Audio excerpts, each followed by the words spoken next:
We kindly ask you to take your seats as the handover ceremony is about to begin.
Your Excellencies, distinguished guests, ladies and gentlemen, welcome to the final plenary session and handover ceremony of the Ukraine Recovery Conference 2025. Over the past 2 days, Rome has had the honor of hosting this key international platform, bringing together governments, institutions, business leaders, and civil society in a shared commitment to Ukraine's recovery, reconstruction, and long-term development.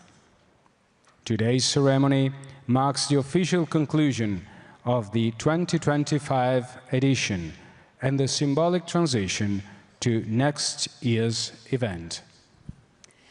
We are pleased to welcome on stage high-level representatives of the countries symbolically and also operationally involved in this handover today. Italy, as the host country of URC 2025. Ukraine, as the country at the heart of our joint efforts. And Poland, the candidate to host the 2026 edition of the Ukraine Recovery Conference. We are honored to acknowledge the presence of the following dignitaries who are taking part in this handover ceremony.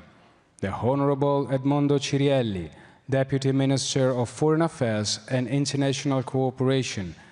The Honorable Oleksiy Sobolev, First Deputy Minister of Economy of Ukraine.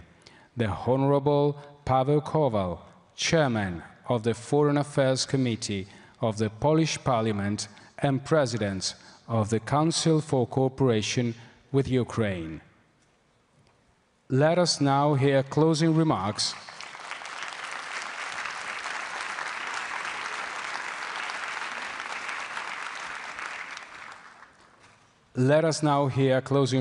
from each of the representatives, beginning with the Honorable Edmondo Cirielli, Deputy Minister of Foreign Affairs and International Cooperation of Italy.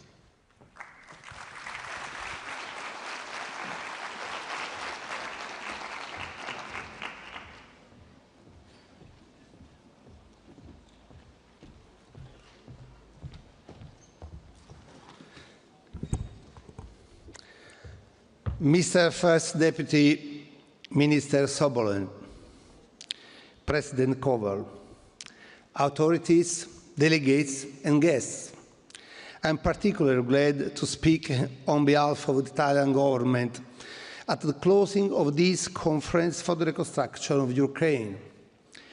It has been an event that brought together representatives from 17 countries and 45 international organizations, hundreds of civil society and local government representatives, and above all, from the business sector, whose presence numbered in the thousands. More than 200 agreements were signed, 40 signed just by Italy. Such a large and qualified participation underlines the extraordinary interest that Ukraine and its recovery process generate on the political, economic and social level. Referring to words of President Meloni yesterday, from the very first day of the brutal, illegal and unjustified Russian armed aggression, Italy has stood by Ukraine and will continue to do so. This is a rewarding result that has confirmed existing collaboration and paved the way for many others that we hope can develop successfully in the months to come. New financial commitments amounting to the 10 billion euros are a tangible sign of the support that the international community wants to reaffirm towards Ukraine. We show that strong and principled political commitment can go hand in hand with the pragmatism. Reconciling politics and policy, it's not easy, but we did it. We are doing it in the face of the adversity. We show that investing in security also means leaving no one behind. That security means also investing in pediatric hospitals, in irrigation, in railways and electricity, in housing school system and satellite technology, in the rehabilitation of war veterans and the restoration of cultural heritage. Among others, Italy has implemented much of the commitment announced last year in Berlin, launching as well new tools that involve our main institution for cooperation, concessional finance, support for exports and investments. In particular, I wish to highlight the bilateral memorandum of understanding on facilitated finance and the launch of the new European flagship fund for the reconstruction of Ukraine, promoted by the European Commission, which we have joined with France, Germany and Poland. All of these hoping that we will soon reach an end of hostilities and start a process of peace, no matter how complex and difficult. Italy's commitment will continue alongside international partners with whom collaboration has been further strengthened in these 2 days. I would also like to say that the URC does not stop in Rome, of course. We have thousands of follow-ups to be done, but more importantly, there is a strong candidacy for hosting the URC next year from a country which is close to my heart and that I also visited recently. Therefore, I have the floor to the Honorable Paweł Kowal, Chairman of the Steering Committee of the Polish Parliament and head of the Polish Committee for the Reconstruction of Ukraine. Thank you all and see you next year, of course.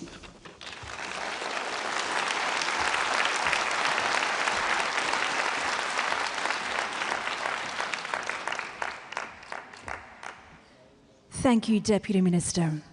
It is now our pleasure to give the floor to His Excellency Oleksiy Sobolev, the first Deputy Prime Minister of the Economy of Ukraine.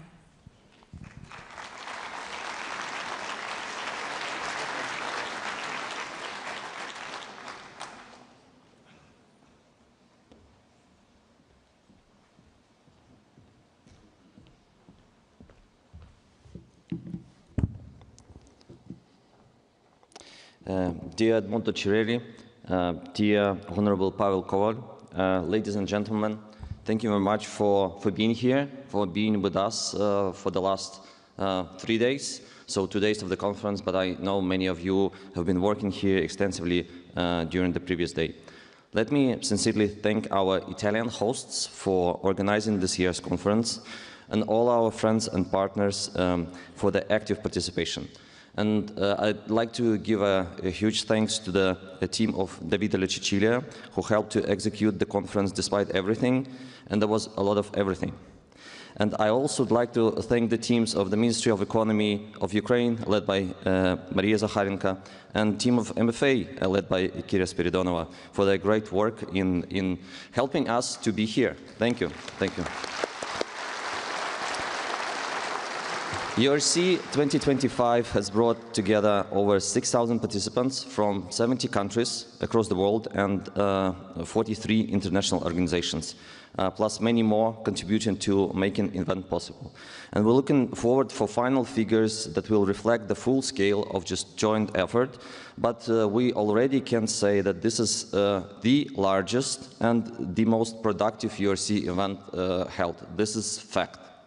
So we already seen more than 200 agreements between state and private entities, and total value exceeds 10 billion euros. But we're still calculating that. Thank you.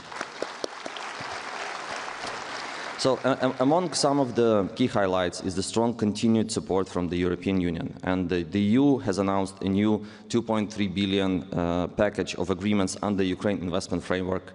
Last year's conference, we've seen 1.4 billion of package. So this is quite an increase.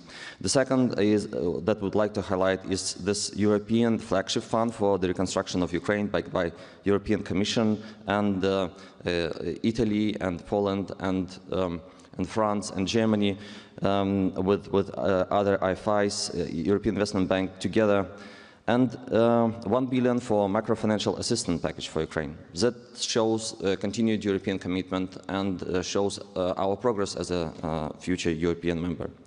We also had a number of very important announcements and agreements reached with our host country, Italy, as was just presented, as well as with the other partners like EBRD, EIB, Council of Europe Development Bank, World Bank, Switzerland, Norway, France, UK, Belgium, Germany, Lithuania, Poland, Slovakia, and many others. So we can continue just showing how productive this conference was. And the feedback that I got from many of you, I tried to talk with people around this conference and get the feedback, is what differentiates this conference is the buzz. Many people cited the buzz. Maybe it's the buzz of Italian summer, but maybe it's the buzz of the business fair below. Maybe it's the buzz of Recovery Forum. Maybe it's the buzz of the regions of Ukraine. It's definitely the buzz of the Ukrainian defense sector. This is the first time ever was presented here, and defense sector that protects Ukraine right now and protects Europe right now from the Russian aggression. Thank you.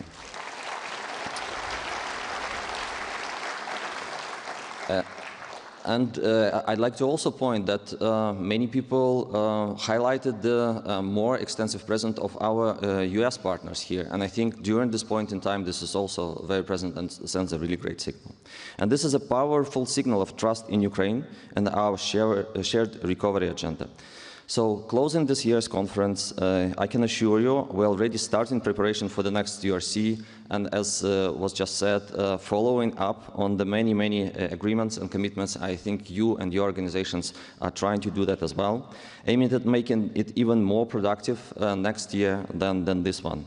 And we welcome the fact that Poland is among the countries that are ready to host the future URC, and this is a strong gesture of solidarity.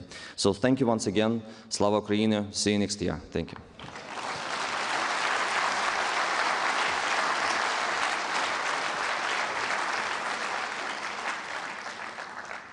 Thank you, Deputy Minister. To conclude this handover, it is now our pleasure to invite the Honourable Paweł Kowal, President of the Council for Cooperation with Ukraine and Chief of the Foreign Affairs Committee of the Polish Parliament.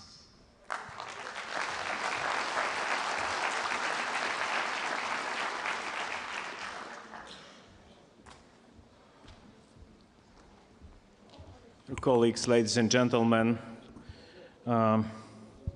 dear Edmondo, Davide, Alexei, I would like to congratulate the organization of the huge holistic political event.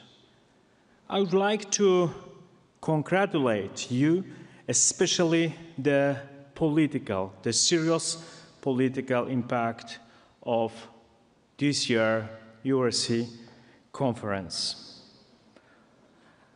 I thought, what is the essence of that our meeting in Rome? And in my opinion, the essence is that the West, in the birthplace of the West culture in Rome, demonstrated unity. It is a result of personal achievement of the Italian leadership led by Prime Minister Meloni. Applause for Prime Minister Meloni. That was exciting yesterday to sit at the same table and spoke the same language with the Americans, Brits, Canadians about the future architecture of world security. It was, ladies and gentlemen, a conference about recovery, but not only. But it was also a conference about the future shape of European security. Few words about next year. We dream. We dream of opening a new chapter of European history. Let's open next year the chapter of recovery in peace. Today, it's an important day. The patron saint of these days is Saint Benedict. Benedict of Nursia, it's a patron of the unity of Europe, East and West, East and West. Coincidence? I don't think so. We confirmed here in Rome the opening a new chapter of Ukraine's presence in Europe. We confirmed that the doors to European Union for Ukraine will definitely open. I would like to congratulate also many financial decisions, especially launching of the European flagship fund. I'm proud, I'm personally proud that Poland was among its creators. Their minister, their Davide, their minister Alexei. Poland was the first to help Ukrainians after all-out Russian invasion 2022. As said, President Zelensky is Polish parliament. I remember kind of humanitarian uprising in Poland to help Ukrainians on the border, to invite Ukrainians to our homes, to be ready to help in any case. Ladies and gentlemen, Poland is ready to support recovery processes in Ukraine and also to organize the next Ukrainian Recovery Conference. You are all invited to my beautiful country, to Poland. Thank you so much.